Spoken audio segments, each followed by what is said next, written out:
नमस्कार दोस्तों, बहुत ही लंबे समय के बाद एक बार फिर से आप सभी का स्वागत है मेरे यूट्यूब चैनल पर।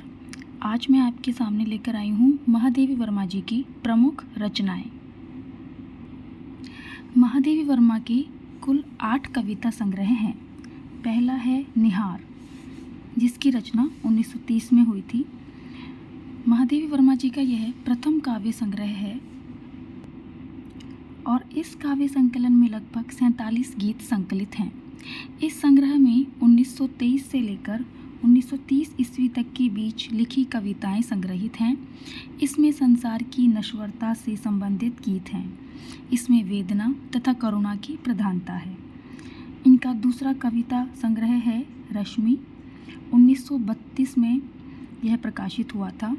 इस काव्य संग्रह में आत्मा और परमात्मा के मिलन के संबंध में कुल 37 कविताएं संग्रहित हैं।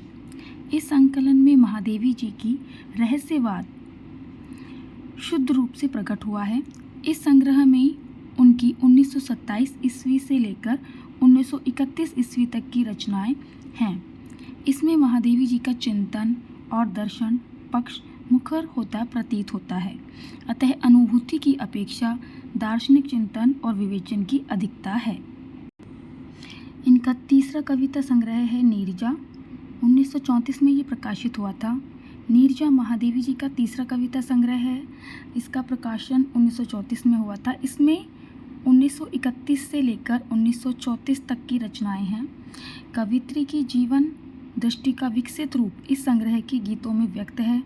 नीरजा में संग्रहित अधिकांश गीतों में विरह से उत्पन्न प्रेम का चित्रण हुआ है। इस संग्रह के अनेक गीतों में प्रकृति का मनोरम चित्रांकन है। नीरजा के लिए 1934 में इन्हें शैक्सपियर पुरस्कार मिला। इनका चौथा कविता संग्रह है सांध्य गीत। सांध्य गीत महादेवी जी का चौथा कविता संग्रह है और 1936 में ये प्रकाशित हुआ था। इसमें 34 से लेकर 36 तक के रचित गीत हैं।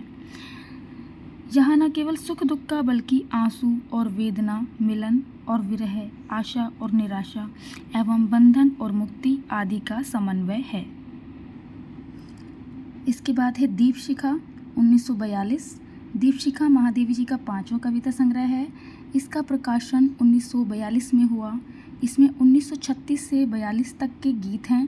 दीपशिखा में महादेवी वर्मा के गीतों का आधिकारिक विषय प्रेम है, पर प्रेम की सार्थकता उन्होंने मिलन के उल्लासपूर्ण क्षणों से अधिक विरह की पीड़ा में तलाश की है।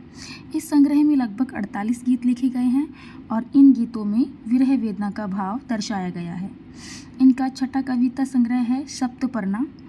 इसमें महादेवी जी ने अपनी सांस्कृतिक चेतना के सहारे वेद, रामायण, थेर गाथा, अश्वघोष, कालिदास, भवभूति एवं जयदेव की कृतियों से तादात्म्य स्थापित करके 39 चयनित महत्वपूर्ण अंशों का हिंदी काव्यानुवाद इसमें प्रस्तुत किया है। फिर है प्रथम आयाम। ये इनका 7वां कविता संग्रह है। 1974 में यह प्रकाशित हुआ था। इस संग्रह में इनकी बाल्यावस्था से किशोरावस्था तक की कविताओं का संग्रह है। 8वां है अग्नि रेखा, 1990 में ये प्रकाशित हुआ था। ये महादेवी जी का अंतिम कविता संग्रह है। इसमें उनके अंतिम दिनों में रची गई रचनाएं संग्रहित हैं। अग्नि रेखा में दीपक को प्रतीक मानकर अनेक रचनाएं लिखी गई हैं। इसके अतिरिक्त कुछ ऐसे काव्य संकलन भी प्रकाशित हैं जिनमें उपर्युक्त रचनाओं में से चुने हुए गीत संकलित किए गए हैं। ये हैं आत्मिका, 1983, निरंतरा, परिक्रमा, संधिनी, 1985, गीत पर्व, दीप गीत, 1983, स्मारिका, हिमालय, 1963। इसके बाद है गद्य साहित्य। रेखा चित्र, अतीत के चलचित्र, 1941, स्मृति की रेखाएं, 1943। ये 2 ही इनके रेखा चित्र थे।